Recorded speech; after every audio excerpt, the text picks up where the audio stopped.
முக்கிய செய்திகள். ராமேஸ்வரத்தில் 10 மணி நேரத்தில் 41 சென்டிமீட்டர் அளவுக்கு கொட்டி தீர்த்த கனமழை. டெல்டா மாவட்டங்களிலும் வெளுத்து வாங்கிய மழையால் இயல்பு வாழ்க்கை பாதிப்பு. மகாராஷ்டிரா ஜார்க்கண்ட் சட்டப்பேரவை தேர்தலில் பாஜக கூட்டணி ஆட்சி.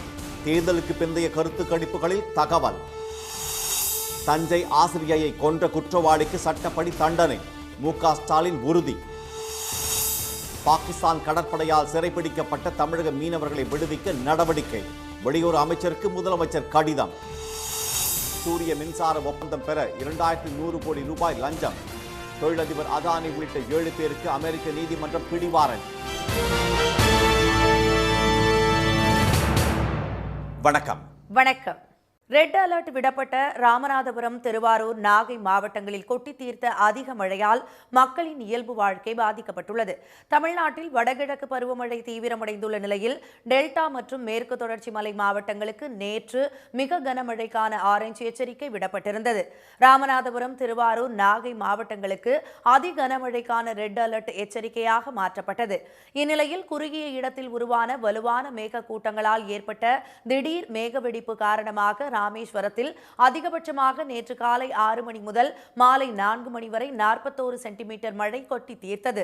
தங்கச்சிமடத்தில் 32 சென்டிமீட்டரும், ராமநாதபுரத்தில் 26 சென்டிமீட்டர் மழையும் பதிவானது. இதனால் ராமநாதபுரம் அருகே பெருங்குளம் மற்றும் பாத்திமா நகர், தங்கப்பா நகர், அரண்மனை, இளங்கோவடிகள் தெரு உள்ளிட்ட பகுதிகளை சூழ்ந்த மழை வெள்ளம் வீடுகளுக்குள் புகுந்தது. வாணி, கழுவூரணி, பட்டினம் காத்தான் பகுதிகளில் இடுப்பளவு தண்ணீர் தேங்கியது. வீடுகளை காலி செய்த அப்பகுதி மக்கள் பாதுகாப்பான இடங்களில் தஞ்சமடைந்துள்ளனர். மகாத்மா காந்தி நகருக்கு செல்லும் சாலையில் வேப்பமரம் வேருடன் சரிந்து விழுந்து கார் ஒன்று சேதமானது. ராமநாதபுரம் அரசு மருத்துவக் கல்லூரி மருத்துவமனை வளாகம் முழுவதும் முழங்கால் அளவிற்கு மழைநீர் தேங்கியது. இதனால் நோயாளிகள் கடும் சிரமத்திற்கு ஆளாகினர்.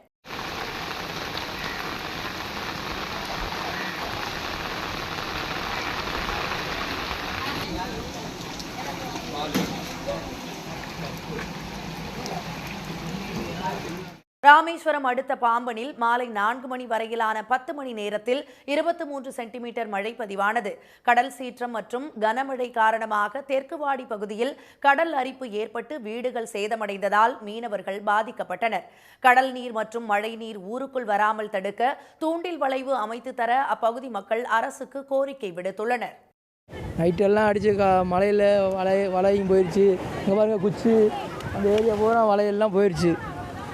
அரசு என்ன எங்களுக்கு பண்ணணும்னா தூண்டில் வலை மாதிரி கல் போட்டு கொடுக்கணும். திருவாரூர் மாவட்டத்தில் தொடர் மழை காரணமாக முத்துப்பேட்டை, அலையாத்திக்காடு பகுதிக்கு சுற்றுலா பயணிகள் செல்ல தடை விதிக்கப்பட்டது.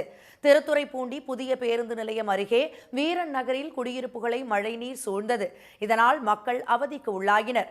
மயிலாடுதுறை தரங்கம்பாடியில் 1 மணி நேரத்திற்கு மேலாக பெய்த கனமழையால் டேனிஷ் கோட்டைக்கு செல்லும் பிரதான சாலை முழுவதும் தண்ணீர் சூழ்ந்து ஆறாக பெருக்கெடுத்து ஓடியது. மாணவர்கள் மழையில் நனைந்தபடியே வீடு திரும்பினர். தூத்துக்குடியில் பெய்த மழைக்கு சாலைகளில் தேங்கிய நீர் மின் மோட்டார்கள் மூலம் அகற்றப்பட்டது. இந்நிலையில் தெற்கு அந்தமானில் காற்றழுத்த தாழ்வு பகுதி இன்று உருவாக உள்ளதாகவும் இதன் காரணமாக அடுத்து வரும் 6 நாட்களுக்கு தமிழகத்தில் மழை நீடிக்கும் என்றும் சென்னை வானிலை மையம் தெரிவித்துள்ளது. மகாராஷ்டிரா சட்டப்பேரவை தேர்தலில் 65% வாக்குகளும், ஜார்க்கண்ட் மாநிலத்தில் 68% வாக்குகளும் பதிவாகி இருப்பதாக தேர்தல் ஆணையம் தெரிவித்துள்ளது. மகாராஷ்டிராவில் மொத்தம் உள்ள 288 தொகுதிகளுக்கு நேற்று ஒரே கட்டமாக வாக்குப்பதிவு நடைபெற்றது. இந்த தேர்தலில் ஆளும் கூட்டணி அரசான பாஜக, ஏக்நாத் ஷிண்டேவின் சிவசேனா, அஜித் பவாரின் தேசியவாத காங்கிரஸ் கட்சி கூட்டணியுடன் மகாயுதி என்ற பெயரில் களமிறங்கியது. அதேபோல் இந்தியா கூட்டணியில் உள்ள காங்கிரஸ், சரத்பவாரின் தேசியவாத காங்கிரஸ் கட்சி, உத்தவ் தாக்கரேவின் சிவசேனா ஆகிய கட்சிகள் கூட்டணி சேர்ந்து மகா விகாஸ் அகாதி என்ற பெயரில் களமிறங்கியது. ஒரே கட்டமாக வாக்குப்பதிவு அமைதியாக நடைபெற்று முடிந்த நிலையில் மகாராஷ்டிராவில் 65.02% வாக்குகள் பதிவாகி இருப்பதாக தேர்தல் ஆணையம் தெரிவித்துள்ளது. மும்பை, புனே, தானே உள்ளிட்ட நகர்ப்புறங்களில் வழக்கம் போல குறைந்த அளவில் வாக்குகள் பதிவாகி உள்ளன. அதே சமயம் கிராமப்புறங்களிலும் நக்சல் தீவிரவாதிகள் ஆதிக்கம் மிகுந்த பகுதிகளில் அதிக அளவில் மக்கள் ஜனநாயக கடமையாற்றியுள்ளனர். 2019 தேர்தலை காட்டிலும் இந்த தேர்தலில் கூடுதலாக 4% வாக்குகள் பதிவாகியுள்ளன. 2019 தேர்தலில் மகாராஷ்டிராவில் 61.6% வாக்குகள் பதிவாகி இருந்தன. ஜார்க்கண்டில் முதல் கட்டமாக 43 தொகுதிகளுக்கான வாக்குப்பதிவு கடந்த 13ஆம் தேதி நடைபெற்ற நிலையில் எஞ்சியுள்ள 38 தொகுதிகளுக்கு நேற்று வாக்குப்பதிவு நடைபெற்றது. ஜார்க்கண்ட் இரண்டாம் கட்ட தேர்தலில் 68.45% வாக்குகள் பதிவாகி இருப்பதாக தேர்தல் ஆணையம் கூறியுள்ளது. மகாராஷ்டிரா, ஜார்க்கண்ட் மாநிலங்களில் பதிவான வாக்குகள் நாளை மறுநாள் எண்ணப்பட்டு முடிவுகள் அறிவிக்கப்பட உள்ளன. இதனிடையே தேர்தலுக்கு பிந்தைய கருத்து கணிப்பில் மகாராஷ்டிராவில் பாஜக தலைமையிலான மகாயுத்தி கூட்டணி பெரும்பான்மை இடங்களை கைப்பற்றி ஆட்சியை தக்க வைத்துக் கொள்ளும் என கணிப்புகள் வெளியாகியுள்ளன. சில கணிப்புகள் அங்கு தொங்கு சட்டப்பேரவை அமைய வாய்ப்புள்ளதாக கூறியுள்ளது. ஜார்க்கண்ட் மாநிலத்தில் பாஜக தலைமையிலான தேசிய ஜனநாயக கூட்டணி ஆட்சியை பிடிக்கும் என கணிப்புகள் தெரிவிக்கின்றன. தஞ்சை அருகே கொலை செய்யப்பட்டு உயிரிழந்த ஆசிரியை குடும்பத்திற்கு 5 லட்சம் ரூபாய் நிதியுதவி வழங்கப்படும் என முதலமைச்சர் மு.க. ஸ்டாலின் அறிவித்துள்ளார். மல்லிப்பட்டினம் அரசு மேல்நிலைப் பள்ளியில் தற்காலிக தமிழ் ஆசிரியையாக பணிபுரிந்து வந்த ரமணி பள்ளி வளாகத்தில் இருந்தபோது மதன்குமார் என்ற நபரால் கத்தியால் குத்தப்பட்டு உயிரிழந்தார். இந்த செய்தியை கேட்டு மிகுந்த அதிர்ச்சி அடைந்ததாக தெரிவித்துள்ள திரு ஸ்டாலின், பள்ளி ஆசிரியை கொலை செய்யப்பட்டுள்ள சம்பவம் மிகவும் மிருகத்தனமானது என்றும் இச்சம்பவத்தில் குற்றவாளிக்கு விரைவில் சட்டப்படி தண்டனை பெற்று தரப்படும் என்று உறுதியளித்துள்ளார்.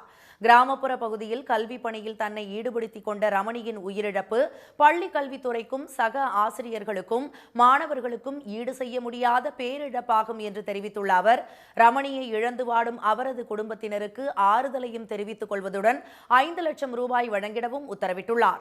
இதனிடையே பள்ளி ஆசிரியை கொலை நடந்த பள்ளிக்கு 1 வாரத்திற்கு விடுமுறை விடுக்கப்பட்டுள்ளதாகவும் பள்ளி கல்வித்துறை அமைச்சர் அன்பில் திரு மகேஷ் தெரிவித்துள்ளார். ஆசிரியை ரமணியின் இல்லத்திற்கு அமைச்சர் திரு கோவி செழியனுடன் சென்ற அவர் பெற்றோருக்கு ஆறுதல் கூறினார். பின்னர் செய்தியாளர்களை சந்தித்த அமைச்சர், மாணவர்களிடம் உள்ள அச்சத்தை போக்க அவர்களுக்கு கவுன்சிலிங் வழங்கப்படும் என்று கூறினார். இப்படிப்பட்ட ஒரு சம்பவம் நடந்தபோது கண்டிப்பாக மீண்டும் இந்த பள்ளிக்கூடத்துக்கு வரும்பொழுது ஒரு பய உணர்வோடு அந்த பிள்ளைகள் இருக்கக்கூடாது என்பதற்காகத்தான் உடனடியாக நான் இன்றைக்கும் நாளைக்கும் பொதுவாக இந்த வாரம் முழுவதும் முதல்ல லீவ் விட சொல்லியிருக்கேன். நான் மண்டே அன்னைக்கு ஃபர்ஸ்ட் ஆஃப் ஆல் பிள்ளைங்களுக்கு ஒரு கவுன்சிலிங் மாதிரி, பிள்ளைங்களுக்கு மட்டுமில்லை எங்களுடைய ஆசிரியர் பெருமக்களுக்கும் ஒரு கவுன்சிலிங் மாதிரி வழங்க வேண்டும் என்று சொல்லியிருக்கேன். பள்ளி ஆசிரியை கொலைக்கு கண்டனம் தெரிவித்துள்ள தமிழ்நாடு ஆசிரியர் முன்னேற்ற சங்கம் ஆசிரியர்களுக்கு பணி பாதுகாப்பு சட்டத்தை கொண்டுவர வேண்டும் என வலியுறுத்தியுள்ளது. கொலை சம்பவத்தை தமிழக காங்கிரஸ் தலைவர் திரு செல்வ பெருந்தகை, மனிதநேய மக்கள் கட்சி தலைவர் திரு ஜவாஹிருல்லா உள்ளிட்டோர் கண்டனம் தெரிவித்துள்ளனர். பாகிஸ்தான் கடற்படையினரால் சிறைப்பிடிக்கப்பட்டுள்ள தமிழ்நாட்டைச் சேர்ந்த 7 மீனவர்கள் உட்பட 14 பேரை விடுவிக்க நடவடிக்கை எடுக்க வேண்டும் என முதலமைச்சர் திரு மு.க. ஸ்டாலின் வலியுறுத்தியுள்ளார். வெளியுறவுத்துறை அமைச்சர் திரு ஜெய்சங்கருக்கு அவர் எழுதியுள்ள கடிதத்தில், கடந்த ஜனவரி 3ஆம் தேதி தமிழ்நாட்டைச் சேர்ந்த 7 மீனவர்கள் உட்பட 14 இந்திய மீனவர்கள் குஜராத்தின் போர்பந்தரில் இருந்து மீன்பிடிக்க சென்றபோது பாகிஸ்தான் கடற்படை கைது செய்ததை சுட்டிக்காட்டியுள்ளார். 14 மீனவர்கள் கைது செய்யப்பட்டு சிறையில் அடைக்கப்பட்டு ஏறக்குறைய 10 மாதங்கள் முடிவடைந்துள்ள நிலையில் மீனவர்களின் தற்போதைய நிலை மற்றும் அவர்களை விடுவிப்பதற்கான முயற்சிகள் குறித்தும் தகவல் இல்லை என திரு ஸ்டாலின் தெரிவித்துள்ளார். மீனவர்களை விடுவிப்பது தொடர்பாக நீண்ட காலமாக நிச்சயமற்ற தன்மை நிலவுகிறது என குற்றம் சாட்டியுள்ள அவர், மீனவர்களின் குடும்ப உறுப்பினர்கள் மிகுந்த மனவேதனையுடன் உள்ளதாகவும் குறிப்பிட்டுள்ளார். பாகிஸ்தான் கடற்படையினரால் நீண்ட காலமாக சிறையில் அடைக்கப்பட்டுள்ள அனைத்து மீனவர்களையும் அவர்களது மீன்பிடி இயந்திர படகுகளையும் மனிதாபிமான அடிப்படையில் விடுவிக்க உறுதியான தூதரக நடவடிக்கைகளை உடனடியாக மேற்கொள்ள வேண்டும் என்றும் திரு ஸ்டாலின் கடிதத்தில் வலியுறுத்தியுள்ளார். லடாக்கின் கல்வானில் ஏற்பட்ட மோதல் போன்ற சம்பவங்கள் எதிர்காலத்தில் நடப்பதை தவிர்க்க வேண்டும் என சீனாவிடம் மத்திய பாதுகாப்புத்துறை அமைச்சர் திரு ராஜ்நாத் சிங் வலியுறுத்தியுள்ளார். இந்தியா சீனா இடையே 4 ஆண்டுகளாக நீடித்து வந்த ராணுவ பதட்டம் சமீபத்தில் முடிவுக்கு வந்தது.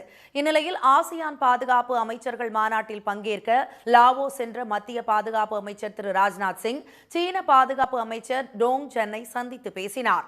எல்லையில் இரு நாட்டு ராணுவத்தினரும் விலக்கிக் கொள்ளப்பட்ட நிலையில் இச்சந்திப்பு முதல் முறையாக நடந்தது.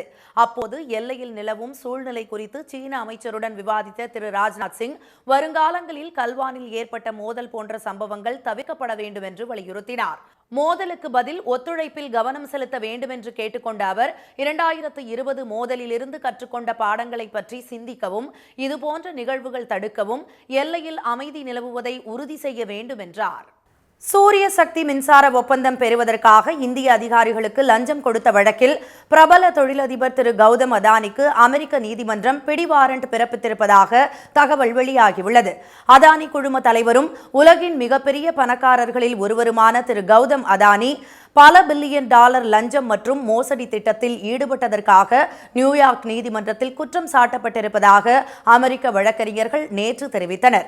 திரு அதானி மற்றும் அவரது மருமகன் திரு சாகர் அதானி உட்பட 7 பிரதிவாதிகள் 20 ஆண்டுகளில் $2 பில்லியன் லாபம் ஈட்டக்கூடிய ஒப்பந்தங்களை பெறுவதற்கும் இந்தியாவில் மிகப்பெரிய சூரிய மின் நிலைய திட்டத்தை உருவாக்குவதற்கும் சுமார் $265 பில்லியன் இந்திய மதிப்பில் சுமார் 2100 கோடி ரூபாய்க்கு மேல் லஞ்சம் கொடுக்க ஒப்புக்கொண்டதாக அதிகாரிகள் தெரிவித்தனர். இதையடுத்து பத்திரங்கள் மற்றும் மோசடி சதி ஆகிய குற்றச்சாட்டுகளுக்காக திரு கௌதம் அதானி மற்றும் திரு சாகர் அதானிக்கு கைது வாரண்ட் பிறப்பிக்கப்பட்டுள்ளதாக தகவல்கள் தெரிவிக்கின்றன. அதானி கிரீன் எனர்ஜியின் மற்றொரு நிர்வாகியான முன்னாள் தலைமைச் செயல் அதிகாரியான திரு வினீத் ஜெயின் கடன் வழங்குபவர்கள் மற்றும் முதலீட்டாளர்களிடமிருந்து தங்கள் ஊழலை மறைத்து $3 பில்லியன் கடன்கள் மற்றும் பத்திரங்களை திரட்டியதாகவும் வழக்கறிஞர்கள் தெரிவித்தனர். கலைஞர் கனவு இல்ல திட்டத்தின் கீழ் கட்டப்பட்டு வரும் வீடுகள் நடப்பு நிதியாண்டுக்குள் பயன்பாட்டுக்கு வரும் என தமிழ்நாடு அரசு தெரிவித்துள்ளது. கலைஞரின் கனவு இல்லம் திட்டத்தின் கீழ் 1 லட்சம் புதிய கான்கிரீட் வீடுகள் கட்டுதல், ஊரக வீடுகள் சீரமைப்பு திட்டம், அனைத்து கிராம அண்ணா மறுமலர்ச்சி திட்டத்துக்கு 1747.50 ரூபாய் நிதி ஒதுக்கப்பட்டு பணிகள் முழு வீச்சில் நடைபெற்று வருவதாக தமிழக அரசு தெரிவித்துள்ளது. இது குறித்து வெளியிடப்பட்ட செய்திக்குறிப்பில் கலைஞரின் கனவு இல்லம் திட்டத்தின் கீழ் 2024-25 ஆண்டில் 1 லட்சம் புதிய கான்கிரீட் வீடுகள் கட்ட ஒரு வீட்டுக்கு ரூபாய் 3.50 லட்சம் வீதம் ரூபாய் 3500 கோடிக்கு அனுமதி ஆணை வழங்கப்பட்டுள்ளதாக தெரிவிக்கப்பட்டுள்ளது. தற்சமயம் வரை முதற்கட்டமாக அரசால் 300 கோடி ரூபாய் நிதி ஒதுக்கீடு வழங்கப்பட்டு இதுவரை பயனாளிகளுக்கு வீட்டின் கட்டுமான நிலைக்கு ஏற்ப 252 கோடி ரூபாய் விடுவிக்கப்பட்டுள்ளதாக கூறப்பட்டுள்ளது. இது தவிர பயனாளிகள் பயனடையும் வகையில் குறைந்த விலையில் சிமெண்ட் மூட்டைகள் டான்சம் நிறுவனத்திடம் இருந்தும் இரும்பு கம்பிகள் டெண்டர் மூலம் கொள்முதல் செய்து வழங்கப்பட்டு வருகிறது. இத்திட்டத்துக்கு அரசால் ஏற்கனவே 300 கோடி ரூபாய் வழங்கப்பட்டுள்ள நிலையில் தற்போது மேலும் 500 கோடி வழங்கப்பட்டு வீடுகளின் கட்டுமானத்திற்கேற்ப பயனாளிகளின் வங்கிக் கணக்கிற்கு நேரடியாக தொகை விடுவிக்கப்பட்டு வருகிறது. அதேபோல் ஊரக வீடுகள் சீரமைத்தல் திட்டத்தின் கீழ் இந்நிதியாண்டில் 1 லட்சம் வீடுகளை சீரமைக்க அனுமதி வழங்கப்பட்டு அரசால் ஏற்கனவே 150 கோடி வழங்கப்பட்டிருந்த நிலையில் தற்சமயம் மேலும் 450 கோடி ரூபாய் விடுவிக்கப்பட்டுள்ளது. அதேபோல் அனைத்து கிராம அண்ணா மறுமலர்ச்சி திட்டத்தின் கீழ் கிராம ஊராட்சியில் தேவைப்படும் அடிப்படை உள்கட்டமைப்பு பணிகள் கண்டறியப்பட்டு செயல்படுத்தப்படுகிறது. இத்திட்டத்தில் 53,779 பணிகள் கடந்த 3 ஆண்டுகளில் முடிக்கப்பட்டுள்ளன. நடப்பாண்டில் இத்திட்டத்தின் கீழ் 2482 கிராம ஊராட்சிகளில் 15,695 பணிகள் எடுக்கப்பட்டு 12,722 பணிகள் முடிக்கப்பட்டுள்ளன. இதுவரை அரசால் 347.50 கோடி ரூபாய் விடுவிக்கப்பட்டுள்ளது. இத்திட்டங்களின் கீழ் எடுக்கப்பட்டுள்ள பணிகளில் முழுவீச்சில் சிறப்பாக நடைபெற்று வருகிறது என செய்திக்குறிப்பில் கூறப்பட்டுள்ளது. விவாகரத்து மனு நிலுவையில் இருக்கும் வரை கணவன் வீட்டில் மனைவிக்கு அனைத்து உரிமையும் உண்டு என உச்சநீதிமன்றம் அதிரடி உத்தரவு பிறப்பித்துள்ளது. கேரளாவை சேர்ந்த இருதய நோய் நிபுணருக்கும் ஒரு பெண்ணுக்கும் 2008ஆம் ஆண்டு செப்டம்பர் மாதம் 15ஆம் தேதி கிறிஸ்தவ முறைப்படி திருமணம் நடைபெற்றது. டாக்டருக்கு இது 2வது திருமணம். இந்நிலையில் 2வது திருமணத்திலும் பிரச்சனை ஏற்பட்டு 2019 மார்ச் 19 அன்று விவாகரத்து கோரி அவர் மனு தாக்கல் செய்தார். விவாகரத்து மனு நிலுவையில் இருந்தபோது சென்னை குடும்ப நல நீதிமன்றம் மாதந்தோறும் 1,75,000 ரூபாய் மனைவிக்கு வழங்க டாக்டருக்கு உத்தரவிட்டது. இதை சென்னை உயர்நீதிமன்றம் 80,000 குறைத்தது. இதை எதிர்த்து மனுதாரர் உச்சநீதிமன்றத்தில் தாக்கல் செய்த மனுவை விசாரித்த நீதிபதிகள் விவாகரத்து மனு நிலுவையில் இருக்கும் போது மனைவிக்கு தனது திருமண வீட்டில் இருந்ததை போன்ற வாழ்க்கை வசதிகளை பெற உரிமை உண்டு என கூறி மனைவிக்கு மாதந்தோறும் 1,75,000 ரூபாய் வழங்க உத்தரவிட்டனர். 10 மற்றும் 12ஆம் வகுப்புக்கான பொதுத் தேர்வு அட்டவணையை சிபிஎஸ்இ வெளியிட்டுள்ளது. அதன்படி 10 மற்றும் 12ஆம் வகுப்புக்கான பொதுத் தேர்வு பிப்ரவரி 15ஆம் தேதி தொடங்குகிறது. 10ஆம் வகுப்பு மாணவர்களுக்கு மார்ச் 18ஆம் தேதியும் 12ஆம் வகுப்பு மாணவர்களுக்கு ஏப்ரல் 4ஆம் தேதி வரையும் தேர்வுகள் நடைபெறுகின்றன. முதல் முறையாக தேர்வு தொடங்குவதற்கு 86 நாட்களுக்கு முன்னரே டேட் ஷீட் எனப்படும் தேர்வுக்கான தேதிகள் அறிவிக்கப்பட்டுள்ளதாக சிபிஎஸ்இ தெரிவித்துள்ளது. கடந்த ஆண்டுடன் ஒப்பிடும்போது இந்த முறை 23 நாட்களுக்கு முன்னரே தேர்வு தேதி அறிவிக்கப்பட்டுள்ளது. ஒவ்வொரு தேர்வும் காலை 10:30 மணிக்கு தொடங்கும் என்றும் முன்கூட்டியே தேர்வு தேதி அறிவிக்கப்பட்டுள்ளதால் பதற்றமின்றி தேர்வுக்கு மாணவர்கள் தயாராக முடியும் என்றும் சிபிஎஸ்இ தெரிவித்துள்ளது. மின்சார உபகரணங்கள் கொள்முதலில் எந்த முறைகேடுகளும் நடைபெறவில்லை என அமைச்சர் திரு செந்தில் பாலாஜி மறுத்துள்ளார். கோவை மாவட்டத்தில் பல்வேறு பகுதிகளில் நடைபெற்று வரும் அரசு திட்ட பணிகளை அவர் நேற்று ஆய்வு செய்தார். ஆர்எஸ்புரம் பகுதியில் சுமார் 10 கோடி ரூபாய் மதிப்பீட்டில் சர்வதேச ஹாக்கி மைதானம் அமையவுள்ள இடத்தை பார்வையிட்ட பின் செய்தியாளர்களிடம் பேசிய திரு செந்தில் பாலாஜி, கோவை மாநகராட்சிக்கு உட்பட்ட பகுதியில் 935 கோடி ரூபாய் மதிப்பீட்டில் பாதாள சாக்கடை அமைக்கும் பணிகள் நடைபெற்று வருவதாக கூறினார். சாலை அமைப்பதற்கு 200 கோடி ரூபாய் சிறப்பு நிதி வழங்கப்பட்டுள்ளதாக கூறிய அவர், மின்சார உபகரணங்கள் ஆன்லைன் வாயிலாக டெண்டர் விடப்படுவதாக தெரிவித்தார். மின்சாரத்துறையின் சார்பில் கொள்முதல் செய்யப்படுகின்ற அனைத்து உபகரணங்களும் முழுக்க ஆன்லைன் டெண்டர். நிறைய பேர் அதில் கலந்துக்கிறாங்க. யார் எல்லோன் கோட் பண்ணுறாங்களோ அவங்களுக்கான உத்தரவுகளை கொடுப்பதற்கு தான் அந்த கமிட்டி இருக்குது. அது உயர் அதிகாரிகள் கொண்ட கமிட்டி. அதனால் இதில் எந்த விதமான தவறுகளும் நடைபெறவில்லை.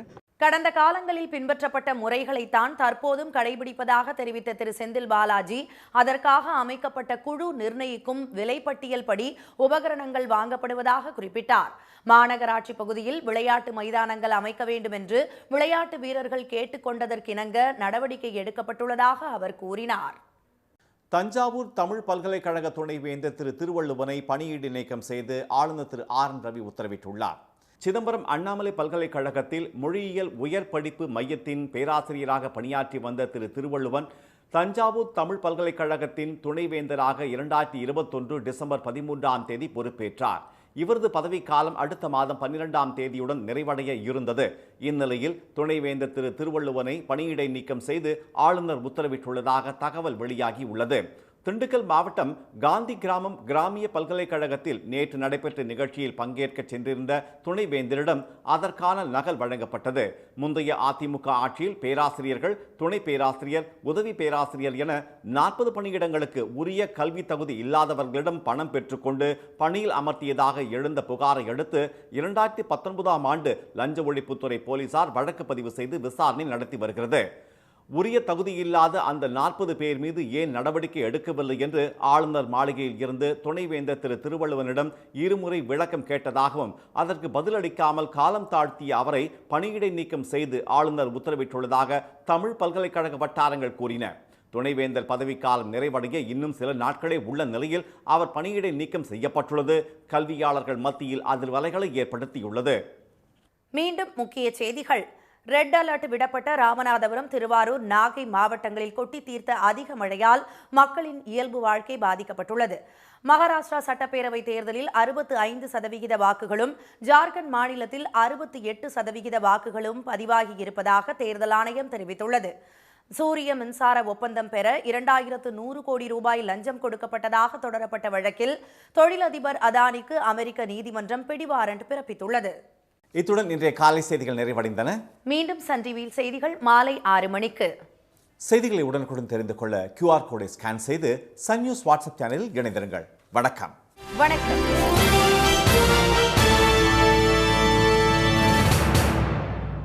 உடனுக்குடன் செய்திகளை தெரிந்து கொள்ள சன் நியூஸ் பெல் ஐகானை கிளிக் பண்ணுங்க.